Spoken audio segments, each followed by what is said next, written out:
శుక్లాంబరధరం విష్ణుం శశివర్ణం చతుర్భుజం ప్రసన్నవదనం ధ్యాయేత్ సర్వవిఘ్నోపశాంతయేత్. గురుర్బ్రహ్మా గురుర్విష్ణుః గురుర్దేవో మహేశ్వరః గురుః సాక్షాత్ పరబ్రహ్మ తస్మై శ్రీగురవే నమః.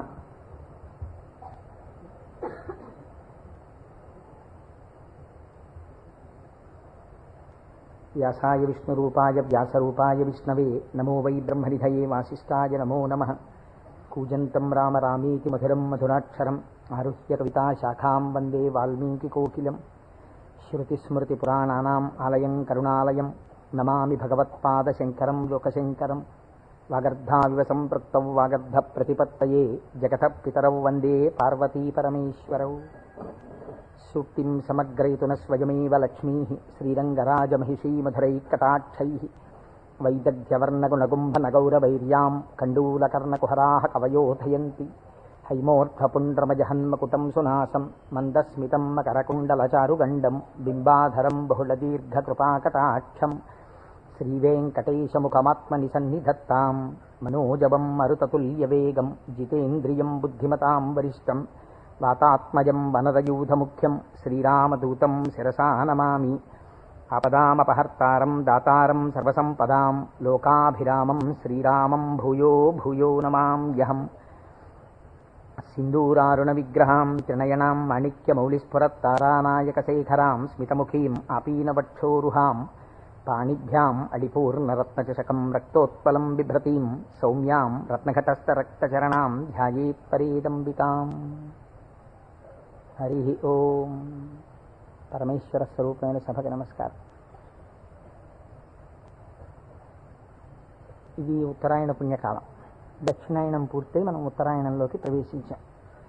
ఈ ఉత్తరాయణ పుణ్యకాలంలో శివనామం ఒక్కసారి పలికిన వారు ఎవరైనా ఉన్నారా అని గమనిస్తారట. అంత మహోత్కృష్టమైన కాలం. విశేషించి అదృష్టం ఏమిటంటే మనం ప్రతిరోజు ప్రదోష వేళలో ఈ ఉపన్యాసాన్ని ప్రారంభం చేస్తాం. ప్రదోష వేళ పార్వతీ పరమేశ్వరుల యొక్క అర్ధనారీశ్వర స్వరూపంగా శాస్త్రం భావన చేస్తుంది. అంత పరమ పవిత్రమైనటువంటి అసుర సంధ్య వేళలో సాక్షాత్తుగా శంకరుడు వృషభవాహనారూఢుడై ఈ భూమండలం మీద తిరుగుతూ శ్రీశైల పర్వతం మీద ఒక్కసారి దిగుతారట.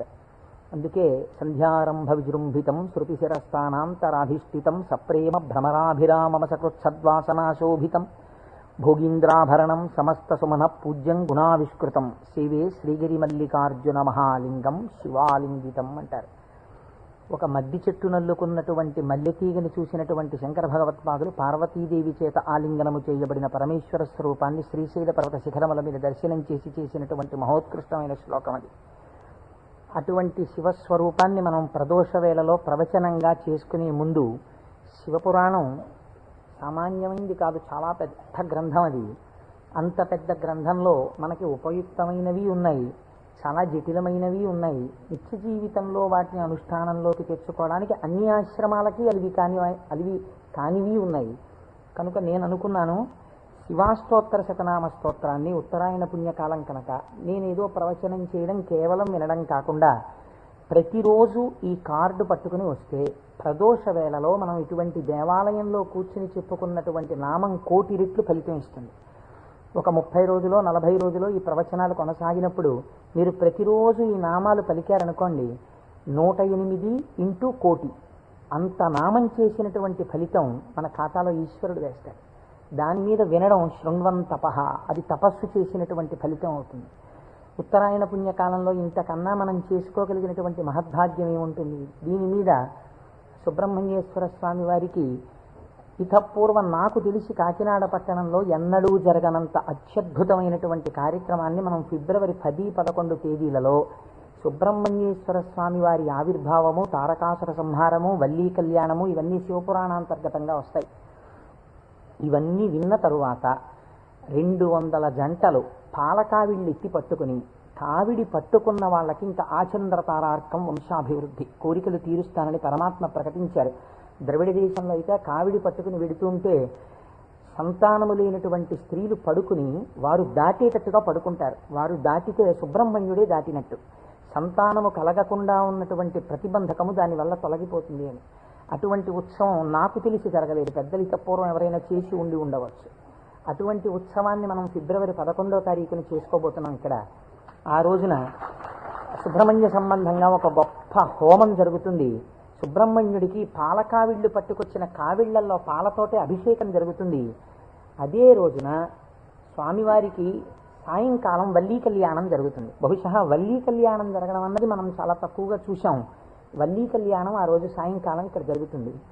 ఇది కాకుండా ఇంకా కొన్ని విశేష కార్యక్రమాలు ఇందులో మన జీవితాలు ధన్యమయ్యేటట్టుగా అనుసంధానం చేస్తాం. ఆయా ఘట్టాలు వచ్చినప్పుడు వాటిని మీకు ముందుగానే విజ్ఞాపన చేస్తాను. కనుక శివపురాణాన్ని మనం శివాస్తోత్ర శతనామ స్తోత్రంతో అనుసంధానం చేసుకుంటే ఈ ప్రవచనాలు అయిపోయిన తరువాత కూడా మీరు ఎప్పుడైనా ఇంటి దగ్గర కూర్చుని నామాలు చదువుకుంటుంటే మనస్సు తొందరగా రమిస్తుంది. ఎందుచేత అంటే శివో మహేశ్వర శంభు పినాకి శశిశేఖర అని చదవడం వేరు. శివ అనగానే మొదటి నామం దగ్గర మీకు కొన్ని విషయాలు జ్ఞాపకానికి వచ్చాయనుకోండి, మనస్సు ఏమవుతుందంటే అటు ఇటు వెళ్ళదు, అందులోకి వెళ్ళిపోయి ఏదో ఒక నామంలో ఒక ఘట్టం ఏదో మీకు జ్ఞాపకం వచ్చి దాని గురించి ఆలోచిస్తూ మీరు నామాలన్నీ చదివేశారనుకోండి, ఇప్పుడు మీరు 108 నామాలు దీక్షతో తపస్సుగా చేసిన ఫలితం వస్తుంది. అది అర్థం తెలియకుండా చదువుతున్నారనుకోండి, మనస్సు చించలమై ఎక్కడికో వెళితే నామం చెప్పిన ఫలితం ఉంటుంది, కానీ మనస్సు లగ్నం కాదు. మనస్సుని కూడా ఏకీకృతం చేసేటటువంటి ప్రయత్నంలో భాగంగా శివమహాపురాణాన్ని శివాస్తోత్ర శతనామ స్తోత్రంతో అనుసంధానం చేస్తే మనందరికీ ఎక్కువ ప్రయోజనకరంగా ఉంటుంది అని నాకు అనిపించింది. పైగా అందరూ చక్కగా ప్రదోష వేళలో శివనామం చెప్పేటటువంటి అదృష్టాన్ని పొందుతారనిపించింది. నేను అంటాను, మీరు కూడా అనండి. ఇది అయిన తర్వాత నేను ప్రవచనం ప్రారంభం చేస్తాను. ఇవాళే కాదు, ప్రతిరోజు. ఇవాళంటే కొద్దిగా మనకు ప్రారంభం కాబట్టి ఆలస్యం అయింది, రేపటి నుంచి అలా ఉండదు ఖచ్చితంగా. ఎందుకంటే ప్రదోష వేళలో ఈ నామాలు చదవాలి కాబట్టి 6:30 అయ్యేటప్పటికి ఈ నామాలు చదవడం ప్రారంభం చేసేస్తాం. ఎందుకంటే ప్రదోష వేళలో చదివినటువంటి దాని ఫలితం మీరు శివమహాపురాణంలో విందురు గాని దాని శక్తి ఎలా వెళ్ళిపోతుందో చూద్దురు గాని. ధ్యాన శ్లోకం చెప్పండి. ధవళవపుషమిందోర్ మండలే సన్నివిష్టం భుజగవలయహారం భస్మదిగ్ధాంగమీశం మృగయ పరశుపాణిం చారు చంద్రార్ధమౌళిం హృదయ కమల మధ్యే సంతతం చింతయామి. శివో మహేశ్వర శంభు పినాకీ శశిశేఖర వామదేవో విరూపాక్ష కపర్దీ నీలలోహిత శంకర శూలపాణిశ్చ ఖట్వాంగీ విష్ణువల్లభ శిపి విష్ణోంబికానాథ. శశి విష్ణు కాదండి, అది పొరపాటు పడింది. శిపి విష్ణోంబికానాథ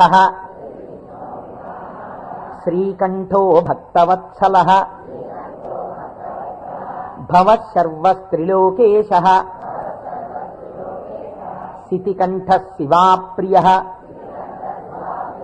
ఉగ్రకపాలీ కామారీ అంధకాసురసూదన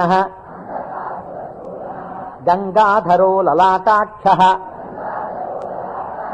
కాళకాళ కృపానిధి భీమః పరశుహస్తశ్చ మృగపాణిర్జటాధరః కైలాసవాసీ కవచీ కఠోరస్త్రిపురాంతకః వృషాంకో వృషభారూఢో భస్మోద్ధూళిత విగ్రహః సామప్రియః సర్వమయః త్రైమూర్తిరనీశ్వరః సర్వజ్ఞ పరమాత్మా చ సోమసూర్యాగ్నిలోచనః హవిర్యజ్ఞమయః సోమః పంచవక్త్రః సదాశివః విశ్వేశ్వరో వీరభద్రో గణనాథ ప్రజాపతిః హిరణ్యరేతా దుర్ధర్షో గిరిశో గిరీశో నగః భుజంగభూషణో భర్గో గిరిధన్వీ గిరిప్రియ కృత్తివాసాః పురారాతిః భగవాన్ ప్రమదాధిపః మృత్యుంజయః సూక్ష్మతనుః జగద్వ్యాపీ జగద్గురుః వ్యోమకేశో మహాసేనః జనకశ్చారు విక్రమ మహాసేన జనకశ్చారు విక్రమః రుద్రో భూతపతిస్థాణుః అహిర్భూజ్ఞో దిగంబరః అష్టమూర్తిరనేకాత్మా సాత్విక శుద్ధ విగ్రహః శాశ్వత ఖండపరశుః అజపాశ విమోచకః మృఢ పశుపతిర్దేవో మహాదేవో వ్యయో హరిః పూషదంతభిదవ్యగ్రో దక్షాధ్వర హరోహరః భగనేత్రభిదవ్యక్తః సహస్రాక్షః సహస్రపాత్ అపవర్గప్రదోనంతః తారక పరమేశ్వరః ఏవం శ్రీశంభుదేవస్య నామ్నామస్తోత్తరం శతం శ్రీశివాష్టోత్తరశతనామస్తోత్రం సమాప్తం.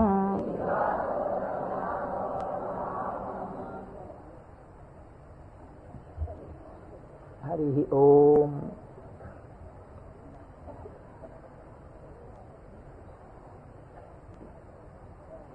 శివ అన్న శబ్దమే చాలా గొప్పది.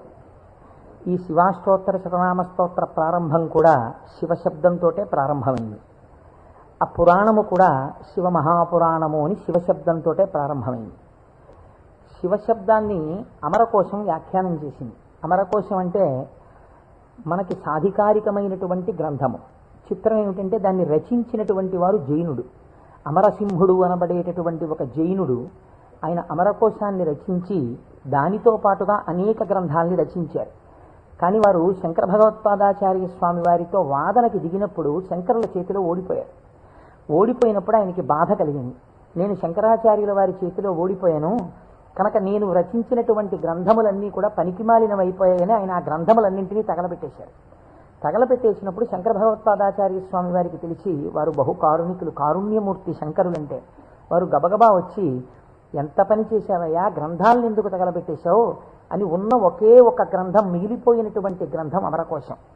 అమరకోశానికి ఉన్నటువంటి గొప్పతనం ఏమిటంటే అది మన సనాతన ధర్మములకు సంబంధించినటువంటి నామముల విషయంలో ఏ పక్షపాతం లేకుండా చక్కగా శృతి ఎలా ప్రతిపాదించిందో, స్మృతులు పురాణములు ఎలా ప్రతిపాదించాయో, తాత్వికమైనటువంటి విషయాల్ని, నామములకు అనేకమైన విషయములకు ఉండేటటువంటి అర్థాలని అలా ప్రతిపాదన చేశాడు అమరసింహుడు.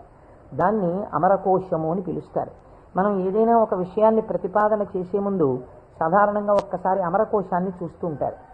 శివశబ్దాన్ని అమరకోశం వ్యాఖ్యానం చేసింది. శివ అన్న మాటని ఏ విధంగా మనం అర్థం చేసుకోవలసి ఉంటుంది అంటే, అమరకోశంలో దాని గురించి అనేక రకాలైనటువంటి అర్థాలు చెప్పారు. అసలు ఈ అర్థం ఏమిటో మీకు తెలిస్తే తప్ప, లేదా నాకు తెలిస్తే తప్ప, మనం దాని గురించి కొద్దిగా అర్థం చేసుకునే ప్రయత్నం చేస్తే తప్ప అసలు శివ అనేటటువంటి నామానికి ఉన్న అర్థం తెలియదు. ఎందుకంటే శివ శివ అని రెండు శబ్దములు మనకి లోకంలో నానుడిలో ఉన్నాయి. శివ అంటే శంకరుడు, శివ అంటే పార్వతీదేవి, ఆయన యొక్క శక్తి స్వరూపం. శివ అంటే అమరకోశం అంటుంది శామ్యతి పరమానంద రూపత్వ నిర్వికారో భవతీతి శివ.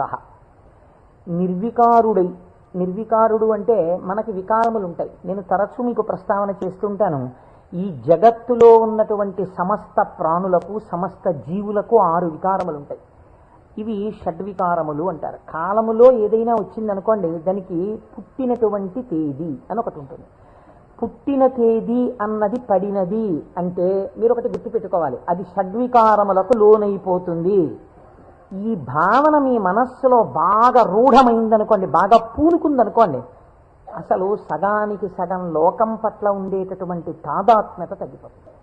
ఇది కేవలం వినడానికి విన్నారనుకోండి, దీని వలన వచ్చేటటువంటి ప్రయోజనం తక్కువగా ఉంటుంది. ఇది బాగా లోపల జీర్ణం అయిందనుకోండి, మీకు అనేక విషయాలు అర్థం అవుతాయి. మీరు ఒక్కసారి గమనించండి, షడ్వికారములలో ఇక పూర్వం మీరు ఆ వస్తువుని చూడలేదు, కానీ ఆ వస్తువు, ఆ ప్రాణి, ఆ జీవుడు ఒకానొక కాలమునందు ఈ లోకములో పుట్టింది.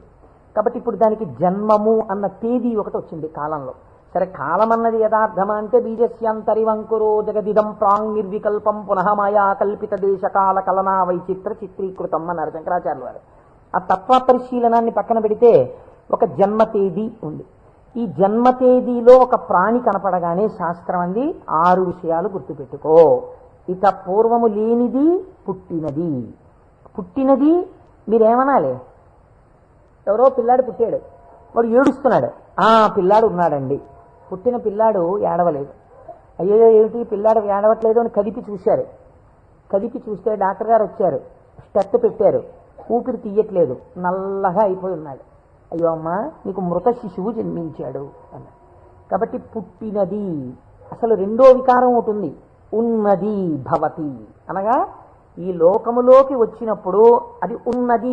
అసలు ఉన్నది అని మీరు అనాలంటే అక్కడే శివ శబ్దం ప్రారంభం, మంగళత్వం. ఉన్నది. ఉన్నది అలాగే ఉండాలా? అలా ఉండదు, పెరగాలి. పెరిగినది. పెరిగినది పెరుగుతూ వెళ్ళిపోతుందా? నేనున్నాను, ఎవరి మీదో ఎందుకు పెట్టి చెప్పాలి? కోటేశ్వరరావు అనబడేటటువంటి ఈ శరీరం ఒక డేటు, ఈ డేట్ చెప్తే ఏమవుతుందంటే అదో పుట్టినరోజు అనుకుని చాలా మంది పాపం ఇచ్చేసి చాలా అలవాటు చేస్తున్నారు. అందరూ భయం వేస్తుంది నాకు ఆ డేట్ చెప్పడానికి. ఏదో 14/7/1959కి ముందు ఈ శరీరం లేదు. 14/7/1959లో ఈ శరీరం వచ్చింది. కాబట్టి ఈ శరీరం వచ్చినది ఉన్నది, ఏడిచింది అమ్మ కడుపులోంచి వచ్చి. అలాగే ఉందా? మా అమ్మ కడుపులోంచి వచ్చినప్పుడు ఎలా ఉన్నానో అలా ఉన్నానా? పెరిగినది. అబ్బో, ఎంత ధ్వజస్తంభం అంత పెరిగిపోయింది ఈ శరీరం. పెరిగినది. ఇలా పెరుగుతూ ఉంటుందా?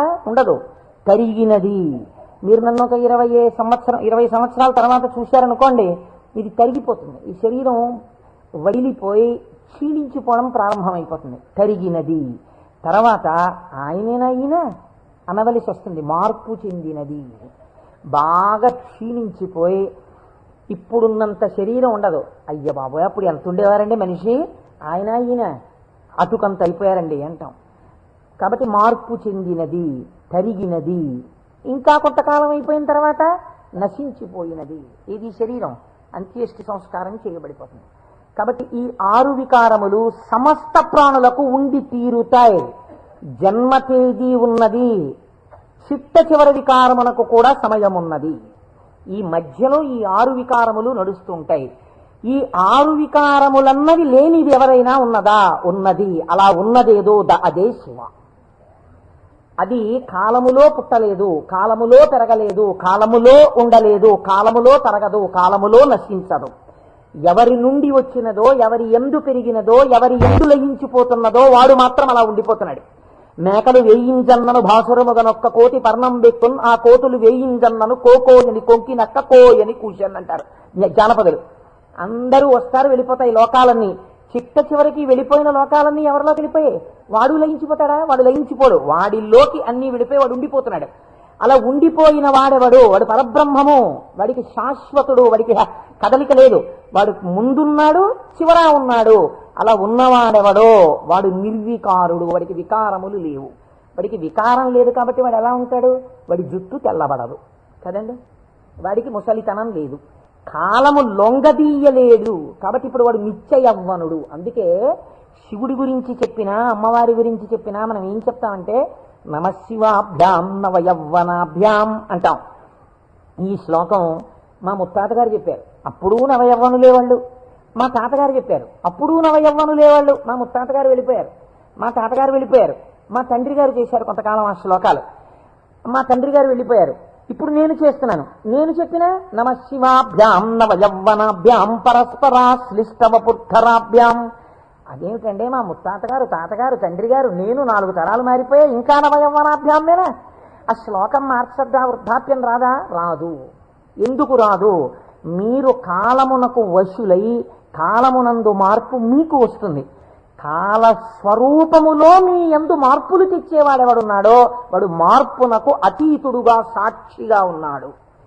కదిలే వస్తువుకి కదలని వస్తువు ఆధారమై ఉంటుంది. మీరు బాగా జ్ఞాపకం పెట్టుకోండి. కదిలే వస్తువుకి గడియారానికి ఉన్నటువంటి పెంజూలం ఊగాలనుకోండి, పెంజూలంని పట్టుకున్నటువంటి స్ప్రింగ్ ఊగకూడదు. స్ప్రింగ్ కూడా ఊగడం మొదలెట్టింది అనుకోండి, ఇంకేంటి అలా ఊగదు. స్ప్రింగ్ నిలకడగా ఉంటుంది, పెంజూలం ఊగుతూ ఉంటుంది. ఒక కదిలే వస్తువుకి ఒక కదలని వస్తువు ఎప్పుడూ కూడా ఆధారమై ఉంటుంది. వికారములు కలిగిన జగత్తుకు ఏది వికారములకు అతీతమై ఉన్నదో అది ఆధారమై ఉన్నది. దాని యందే ఈ సమస్త జగత్తు పుట్టి పెరిగి లయించుచున్నది. అటువంటిదేదో అది వికారాతీత స్థితి కలిగినటువంటి పరబ్రహ్మము. దానిని నువ్వు ఒక నామవాచకంతో పిలవాలనుకుంటే శివ అని పిలవవచ్చు. కాబట్టి ఇప్పుడు శివశబ్దం ఎవరిని చెప్తోంది? పరబ్రహ్మాన్ని చెప్తోంది. ఇప్పుడు ఆయన ఎలా ఉంటారు? నిర్వికారమై నిరంజనమై. ఇదే కదండి శివకవచం మాట్లాడుతుంది పూర్వభాగంలో. ఆయన యొక్క స్థితిని ఆయన ఎలా నిర్వికారుడై ఉంటాడో చెప్తుంది. ఇటువంటి పరమాత్మ స్వరూపం మీ కన్నులకు కనపడుతుందా? వికారము పొందుతున్న జగత్తు మీకు కనపడుతుంది, కానీ వికారములు పొందుతున్నటువంటి జగత్తుకి తను ఆధారముగా ఉన్నవాడు మీకు కనపడతాడా? కనపడడు. ఈయనకి ఒక రూపం తీసుకొచ్చి చూస్తే ఎలా ఉంటాడు అంటే, అమరకోశంలో ఎంత అందంగా మాట్లాడాడో చూడండి. అమరసింహుడు పరమానంద రూపత్వ, ఆయన పరమానందమును పొందుతూ ఉంటాడు. ఎందుకని? మన అందరికీ సుఖ దుఃఖాలని ద్వంద్వాలుంటాయి, ఎప్పుడూ ఆనందంతో ఉండం. ఆయనకి వికారాలు ఏమీ లేవు, అందుకని ఆయన ఎప్పుడూ పరమానందంతో ఉంటాడు. ఎక్కడుంది పరమానందం? బయట ఉన్న వస్తువుల వల్ల ఆనందం కాదు, లోపలే ఉంది ఆనందం. ఆ ఆనందంతో తన్మయాన్ని పొందుతూ ఉంటాడు. అది నోటితో చెప్పడం కుదరదు. ఇప్పుడు ఎలా చెప్పాలి అంటే, పద్మాసనం వేసుకుని చేతులు రెండు ఇలా పెట్టుకుని కన్నులు ఇలా అరమోట్పు కన్నులతో ఉండి తనలో తాను రమిస్తూ కనపడుతుంటాడు. శంకరుడి యొక్క ఫోటో మీరు చూశారనుకోండి, చూస్తే ఆయన అరమోట్పు కన్నులతో కూర్చుని సంతోషంతో ఆనందంతో ఉన్నట్టుంటాడు. ఇందులో ఇంకా లోకరక్షణ హేతువుగా అభయముద్ర పట్టినట్టుగా ఉంది. ఆయన అరమోట్పు కన్నులతో ఆనందంతో రమించిపోతున్నట్టుగా ఉంటుంది శివస్వరూపం. అంటే ఘనీభవించినటువంటి ఆనంద స్వరూపమే పరమాత్మ యొక్క స్వరూపం. పరమాత్మ నిత్యానందము ఏది ఉన్నదో దాన్ని రాశీభూతం చేస్తే అదే శివ. కాబట్టి ఇప్పుడు పరమాత్మ యొక్క స్వరూపమేమి? ఆనంద ఘనమే పరమాత్మ. కాబట్టి ఇప్పుడు ఆయన అన్ని వికారములకు అతీతుడై తనలో తాను రమించిపోతూ ఆనందపడిపోతూ ఉండేవాడెవరో అంటే, కదలిక ఉండదు ఇంకా మనస్సులో, అన్ని అరికట్టి లోపల ఉన్నటువంటి ఆనందంతో తాను కలిసిపోయి తానే చిదానంద రూపుడై ఉంటాడు. దీనికి మీకు పోలిక చెప్పాలంటే ఒక్కటి కుదురుతుంది. మనం కదులుతున్నటువంటి తరంగములు కలిగిన సరోవరాలం. మీరు చూడండి, అందుకే నిద్ర లేవగానే ఏది ప్రారంభం అవుతుంది పనిచేయి మీకు ప్రారంభంలో? నిద్ర లేచారు అనగానే, నిద్ర లేవడం అంటే ఏమిటో తెలుసా అండి? శరీరం లేవడం కాదు. ముందు ఏది లేస్తుందో తెలుసా? పరమాత్మతో రమిస్తున్నటువంటి మనస్సు విడివడుతుంది. విడివడి అది సంకల్ప వికల్ప సంఘాతం. అది వెంటనే ఒక ఆలోచన మొదలెడుతుంది. మొదట ఆలోచన ఏమిటి? తెల్లవారిపోయింది. ఈ తెల్లవారిపోయిందన్న మొట్టమొదటి ఆలోచన అది చెయ్యగానే నిర్మలంగా ఉన్నటువంటి నీళ్ళ దగ్గరికి వెళ్ళి మీరు ఒక చిన్న రాయి తీసుకుని ఇలా వేశారనుకోండి, అదేం చేస్తుందంటే ఇలా ఒక తరంగం కదులుతుంది. కదిలి అలా వెడుతుంది. ఇది ఒక్కటే వెళ్ళదు, ఇది వెడుతూ ఇంకో తరంగాన్ని తయారు చేస్తుంది, ఇంకో తరంగాన్ని తయారు చేస్తుంది. అలా కదులుతూ తరంగాలుగా ఒక కదలిక రాగానే ఇంకో కదలిక వస్తుంది. తెల్లవారిపోయింది, ఇవాళే నువ్వు శివమహాపురాణం మొదలెట్టాలి, ఇవాళే నువ్వు ఫలానా వాళ్ళ ఇంటికి వెళ్ళి ఒక్కసారి ఆశీర్వచనం చెయ్యాలి, చూసావా తెల్లవారిపోతుంది గబగబా సంధ్యావందనం చెయ్యాలి. ఒకదాని వెనక ఒకటి సంకల్పాలు వచ్చేస్తాయి. ఇవి సుఖములకు దుఃఖములకు కూడా హేతువులు అవుతుంటాయి. ఈ సంకల్పాతీతుడై సంకల్పములు దేనిలోంచి పుడుతున్నాయో అది తానై నిరంజన స్వరూపమై ఆనంద ఘనమై కూర్చున్నవాడెవరో వాడు పరమాత్మ, వాడు శంకరుడు. కాబట్టి శివుడు ఆయన ఇక్కడే సమస్తాన్ని చూస్తుంటాడు. అటువంటి ఆనంద ఘనమునకు శివ అని పేరు. ఇప్పుడు దీనివల్ల మీకేం తెలుస్తోంది? మనుష్య జన్మ యొక్క చిట్ట చివరి ప్రయోజనం ఏమి? ఆ ఆనందము మీరే అగుక. అటువంటి ఆనంద స్వరూపులుగా మీరు మారడమే మనుష్య జన్మ యొక్క ప్రయోజనం. దానికే మోక్షము అని పేరు. కాబట్టి ఇప్పుడు అటువంటి మోక్షస్థితిని పొందాలనుకున్న వాళ్ళకి ఎవరు ఆరాధ్య దైవము? శివుడే. కాబట్టి శివయోగోధ్యేయ శివంకర. కాబట్టి ఏమండి మీరు చెప్పింది బాగుంది, కానీ మేము గృహస్థాశ్రమంలో ఉన్నాం కదా, మాకు భార్య బిడ్డలు ఉన్నారు కదా, మాకు సంకల్పాలు ఏవి వద్దు అని మేమందరం కూడా ఇలా ముక్కు మూసుకుని లేచిన దగ్గర నుంచి ఏదో సంధ్యావందనం చేసుకుని ఒక పూజా మందిరంలో ఇలా కూర్చుండిపోతే, మనస్సుని అంతర్ముఖం చేసే ప్రయత్నం చేస్తూ ఏదో లోపల ఉన్నటువంటి ఆ వస్తువుని కనిపెట్టే ప్రయత్నం చేస్తూ మేము ఉండిపోతే నా భార్య పరిస్థితి ఏమిటి, నా పిల్లల పరిస్థితి ఏమిటి? అసలు మరి గృహస్థాశ్రమంలో ఉండి కొన్ని కోరికలంటూ ఉంటాయి కదా, మరి తప్పదు కదా. అప్పుడు ఈ స్వరూపాన్ని పట్టుకుంటే ఉపయోగమే ఉండదు. ఆయన ఇంకేమీ అలా కోరికలు తీర్చడాలు అలా ఏమి ఉండవా? కేవలం ఆనందం మోక్షం ఇంటి అనే పరిస్థితి కాదు. కాదు అమరకోశం అంది వెంటనే మళ్ళీ చేరతే సజ్జన మనాం స్మస్మిన్నితిగా. ఈయన యందు సజ్జనుల యొక్క మనస్సు రమించుచుండును. ఈ మాటని మీరు చాలా గట్టిగా పట్టుకోవాల్సి ఉంటుంది. మీకు చూడండి, నేను ఇంతకన్నా మీకు ఉదాహరణ చెప్పడానికి సాధ్యం కాదు. ఇంకా వంటింట్లో ఒక పంపు ఉంటుంది, బాత్రూంలో ఓ పంపు ఉంటుంది, వరండాలో ఒక పంపు ఉంటుంది వాష్ బేసిన్ దగ్గర. మీకు ఇంకా అవసరం అనుకున్నారనుకోండి, ఏదో మీరు భోజనాలు చేసే గదిలో చేతులు కడుక్కోవడానికి ఒక పంపు ఉంటుంది. ఇన్ని పంపుల్లోనూ మీకు ఏకకాలమునందు ఎక్కడ విప్పినా నీళ్లు రావాలనుకోండి, ఏది నింపాలి? ఏ పంపు కొట్టంలో నీళ్లు పోస్తారా? ఓవర్ హెడ్ వాటర్ ట్యాంక్లో నీళ్లు పోస్తారు. ఓవర్ హెడ్ వాటర్ ట్యాంక్లో నీళ్లు పోస్తే అన్ని పంపుల్లోనూ నీళ్లు వచ్చినట్టు శివస్వరూపాన్ని పట్టుకుంటే అది ఏ రూపంగా, ఏ రకంగా, ఏ విభూతితో, ఏ లక్షణంతో, ఏ గుణంగా మీ మనస్సు ఇష్టపడిన ఏ విధానంగా ఒక్కదాన్ని మీరు పట్టుకుని రమించిపోవడం ప్రారంభించినా అది మీకు కావలసిన సమస్తాన్ని ఇస్తుంది. అలా ఇవ్వగలదు. దానికి ఆ శక్తి ఉన్నది. అది మిమ్మల్ని కాపాడుకుని వస్తుంది. మీరు చూడండి, గొడుగు ఒక్కటి ఇలా పట్టుకున్నారండి, ఇలా గొడుగు పట్టుకుని వెళ్ళిపోతున్నారు. ఇలా గొడుగు పట్టుకు వెళ్ళిపోతుంటే బయట మంచి ఎండ కాసింది. ఇప్పుడు ఆ గొడుగు మిమ్మల్ని రక్షిస్తుందా, రక్షించదా? రక్షిస్తుంది. మీరు వెళ్ళిపోతుండగా మంచి మబ్బు పట్టి వాన ప్రారంభమైంది. గొడుగు రక్షిస్తుందా, రక్షించదా? రక్షిస్తుంది. వాన తగ్గిపోతోంది, ఇంకా కొద్దిగా ఎండ వస్తే బయలుదేరదాం అనుకుని మీరు చెట్టు కింద నించున్నారు. ఒక పక్షి పై నుంచి రెట్ట వేసింది. మీ మీద పడకుండా గొడుగు రక్షిస్తుందా, రక్షించదా? రక్షిస్తుంది. ఒక గొడుగు మీకు శీతలము నుండి, ఉష్ణము నుండి, జలధార నుండి, పక్షి రెట్ట నుండి ఇన్నిటి నుంచి కాపాడినప్పుడు పరమాత్మని పట్టుకున్న వాడి కోరికలు కూడా అన్ని భంగులా తీరుతాయి. మీకు ఏది కావాలో అది వాడు ఇవ్వగలడని మీరు ఎలా అనుకోవట్లేదు? అచేతనమైన ఒక గొడుగు మీకు ఇన్నింటిని ఇవ్వగలిగినప్పుడు మీరు పట్టుకున్న పరమాత్మ మీకు ఏది అవసరమో అది మీకు ఇవ్వడని మీరు ఎలా అనుకుంటున్నారు? మీకు ఏది కావాలో మీరు అడగక్కర్లేకుండా మీకు తీరుస్తాడు. అది గొప్ప. మీరు శాస్త్రంలో ఒక మర్యాద తెలుసుకోవాలి. మీరు అడిగితే ఇచ్చినవాడు గొప్పవాడు కాదండి. మీరు వెళ్ళి అడిగారనుకోండి, వెంటనే మీరు జీవితంలో చాలా దిగజారిపోయినట్లయిపోతుంది. ఒకరి దగ్గరికి వెళ్ళి, అయ్యా నాకు ఇది లేదండి, నన్ను మీరు కొంచెం అనుగ్రహించి నాకు ఇది కలిగేటట్టుగా మీరు చెయ్యండి అని అడిగారనుకోండి, వాచికంగా నోరు విప్పి ఒకరి దగ్గరికి వెళ్ళి నాకు ఇది ఇప్పించండి అని అడిగినప్పుడు ఆత్మహత్యా సదృశమే. వాడు చచ్చిపోయినంత బిడియపడిపోతాడు. ఎవరు శీలమున్నవాడు బెంగ పెట్టుకుంటాడు. నోరు విప్పి అడగడమా, వెళ్ళి నాకు ఇది ఇవ్వండి అని ఎలా అడగను అంటాడు. అడగలేడు. అందుకే మనకి పూర్వకాలంలో మీకు తెలుసో తెలీదో, మీసంలో ఒక వెంట్రుక తాకట్టు పెట్టి అప్పు తెచ్చుకునేవారు. మీసంలో వెంట్రుక తాకట్టు పెడితే అప్పు ఇవ్వడం ఏంటండి? అంటే వాళ్ళ రోషానికి చిహ్నం అది. ఎన్నడూ నేను ఒకరిని చెయ్యి అడగలేదురా, చెయ్యి జాపి అడగలేదు. అటువంటి వాణ్ణి నిన్ను అడుగుతున్నాను. నేను ఇంత సిగ్గుపడిపోయానడానికి ఉదాహరణ ఏమిటో తెలుసా? ఈ వెంట్రుక ఒకటి నీ దగ్గర పెట్టుకో, మళ్ళీ తీర్చిన నాడు ఈ వెంట్రుక తీసుకెళ్తాననేవాడు. వాడి రోషానికి, వాడి శీలానికి ఆ వెంట్రుకని ప్రాతిపదికగా తీసుకుని అప్పిచ్చేవారు పూర్వం. అందుకే నా మీసంలో వెంట్రుక తాకట్టెట్టాననేవారు పూర్వం. కాబట్టి ఒకరి దగ్గరికి వెళ్ళి అడగడం అంటే అంత చిన్నతనం. పరమాత్మ అయినా మిమ్మల్ని అలా చిన్నబుచ్చి ఇస్తాడని మీరు ఎలా అనుకుంటున్నారు? గొడుగు పక్షి రెట్ట నుంచి నన్ను కాపాడు, వాన పడితే కాపాడు, ఎండగా ఉంటే కాపాడు, పైనుంచి ధూళి పడకుండా కాపాడు, ఓ గడుగా నన్ను రక్షించు అని మీరంత స్తోత్రం చేసి వేసుకుంటున్నారేంటి? ఇలా విప్పిలా పట్టుకుంటే అంతే రక్షించేయడం దాని ప్రయోజనం. అలా మీరు శివస్వరూపాన్ని పట్టుకుంటే, ఎలా పట్టుకున్నా సరే, అంటే ఎలా పట్టుకోవాలంటే అభిషేకాలు చేయాలా, పూజలు చేయాలా, లేకపోతే దాని స్వరూపం బాగా తెలుసుకోవాలా, అర్థం అవ్వాలా? కాదు. మీ మనస్సు ఏదో ఒక విషయంలో రమించింది అంతే, అది చాలు. మిమ్మల్ని మీకు రక్షణ కల్పించడానికి అది హేతు అవుతుంది. మీకు నేను ఒక ఉదాహరణ చెప్తాను. మీరు దాని వలన దీని వ్యాఖ్యానాన్ని బాగా పట్టుకోగలుగుతారు.